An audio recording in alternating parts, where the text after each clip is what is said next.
El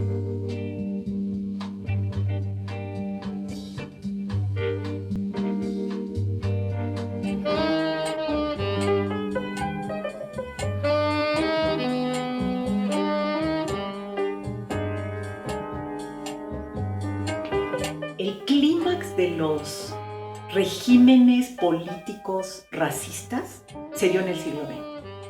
Y hubo tres regímenes con estas características. Uno fue el régimen nazi, otro fue el régimen de la supremacía blanca en los estados del sur de Estados Unidos y otro fue el régimen sudafricano. Y en 1948, justo después de que cayó el régimen nazi, en Sudáfrica se implantaron las leyes del apartheid y entonces estas leyes ya prohibieron los matrimonios interraciales. Y sobre la base de estas leyes empezaron a surgir una cantidad inmensa de leyes que lo que hicieron fue no solamente que se separaron el Estado desde arriba, sino que además a los negros les fue quitando la ciudadanía. Mandela, cuando era niño, cuando era joven, él pertenecía a un pequeño reino. No es un mundo como el nuestro, había muchos reinos. Y Mandela era un tipo, su verdadero nombre no es Nelson, es Rolihlahla. Y Rolihlahla quiere decir buscabullas. Era un muchachito muy alegre, de los que, como se dice en México, no se dejaba. Mandela, desde los años, cuando él era muy, muy joven, desde los años 50, se afilió al Congreso Nacional Africano, que era la principal fuerza de oposición de los negros contra el Estado. Y obviamente, como militante de esta fuerza, una de sus acciones o de sus propósitos más importantes era luchar contra el racismo, contra este sistema de Estado legal, estructural, político, económico. Era un líder en el sentido profundo de la palabra, sin rencor, sin odio, pero cuando había que ser duro era durísimo.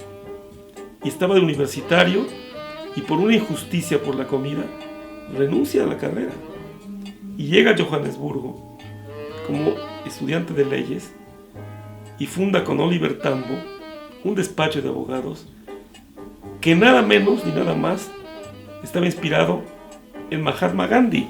Gandhi vivió en Sudáfrica. O sea, y Mandela no quería la guerrilla, y Mandela no quería una insurrección violenta. Cuando llega a Johannesburgo y deja su pueblo natal, se da cuenta de la brutal injusticia. O sea, usted no sube aquí, ¿por qué? Porque es negro. ¿Por qué? Y ahí se va radicalizando Mandela. Y entonces la Constitución se aplicaba de una manera para los blancos y de otra manera para los negros. O sea, los negros no eran ciudadanos en igualdad, ni siquiera legal. Pero tardó mucho en aceptar la vía armada. Querían más bien la vía gandhiana, de resistencia pacífica, de desobediencia civil. Lo que lo mueve ya a la clandestinidad y a la lucha armada es cómo sacaban a la gente de sus tierras, literalmente, a punta de bayoneta, porque iban a poner ciudades blancas, o cultivar o abrir minas. Y ahí sí ya fue mucho. Y en Sharpeville, en el año 60, matan cientos de personas y Mandela dice: se acabó. Ahora sí va a ser ojo por ojo, diente por diente. Y bueno, él fue detenido y condenado a cadena perpetua por esa lucha justamente, porque luchaba contra el racismo. Y Mandela enfrenta un juicio por alta traición y pronuncia un discurso maravilloso.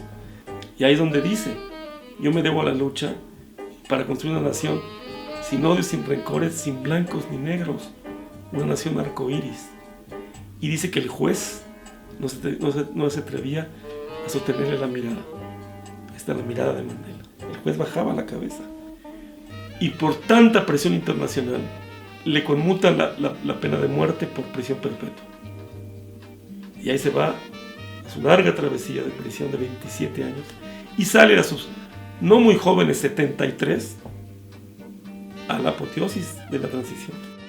Cuando finalmente salió, sin aceptar ninguna componenda, ninguna.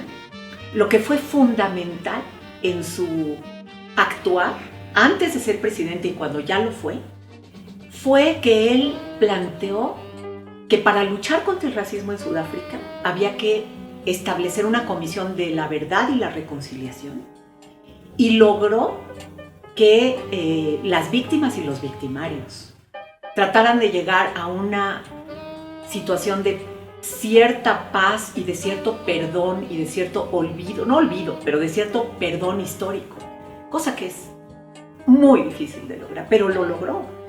Describir a Mandela es muy particular. Mandela es un hombre, era un hombre alto, bien parecido, una presencia que se imponía. Mandela de joven fue boxeador. Mandela dirigió la Lanza de la Nación. Era un líder guerrillero, Mandela. Entonces, sí, su físico es un físico que también imponía, se hacía sentir. Yo lo que recuerdo con mucho entusiasmo y con mucha emoción es su sonrisa. Su sonrisa es cautivadora. Cerraba los ojos, se le hacían chiquitos como de alcancía y salía la sonrisa fácil, botaba la sonrisa. Sí, es una persona que no hay que olvidar, que hay que tener presente. Y cuando nos surge esos pequeños demonios que tenemos todos de la intolerancia, del odio al que es diferente, pensar en lo que logró ese señor. El legado de Nelson Mandela es incuantificable. Sigue produciéndose en muchos países, en muchas realidades. Madiba, como le llamaban afectuosamente en Sudáfrica, no solo transformó el régimen político de ese país desde la fuerza social de la democracia sin violencia, acabando con un fuerte y destructivo sistema de segregación racial, sino también dio esperanza al mundo sobre la posibilidad de modificar condiciones de muerte en posibilidades de vida. Hizo este proceso desde una profunda libertad interna, pese a vivir preso por años y años, mostrándonos que sin libertad personal no hay libertad colectiva, enseñándonos que la discriminación y la desigualdad puede llevar a un pueblo entero a la violencia extrema y a la autodestrucción, y cómo la lucha de un hombre puede tener el poder de modificar, de renovar el sentido de dignidad de una nación.